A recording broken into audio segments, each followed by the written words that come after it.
Puri bus stand निकट आश्रम छकरे थिबा बाबा मुक्तेश्वर मंदिर चोरी घटना रे आउ 3 अभियुक्त गिरफ होइछन्ते। गत फेब्रुआरी 13 तारिख में मुक्तेश्वर मंदिर चोरी होइथिला। तालबणिया थाना एवं स्वतंत्र स्क्वाड द्वारा अभियुक्त को गिरफ करने सहित मूर्ति एवं अलंकार जबत करिछि पुरी पुलिस। सांबादिक सम्मेलन रे ए सूचना दैछन्ते पुरी एसपी पिनाक मिश्र।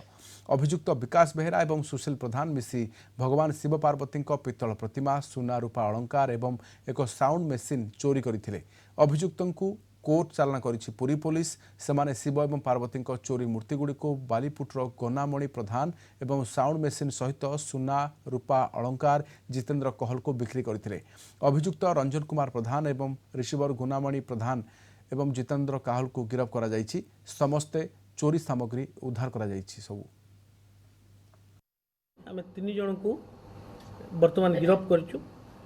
रंजन कुमार प्रधान, गुणमणि प्रधान एवं जितेन्द्र काहल। से भितर 2 जन होचंते रिसीवर, जो माने चोरा संपत्ति मूर्ति एवं ठाकुरंकर अलंकार से माने रिसीव करथिले चोर मान को ठारू। एवं 2 जन क्रिमिनल्स ऑफेंडर जो माने ए केस रे संश्लिष्ट अछंती तांको सदर थाना ऑलरेडी अन्य एक मामला रे फॉरवर्ड करछि। तेनु तालबणिया पुलिस अदालत रे रिमांड एप्लिकेशन देवे एवं एक केस रे मध्य से मन को जड़ित करा दिबो।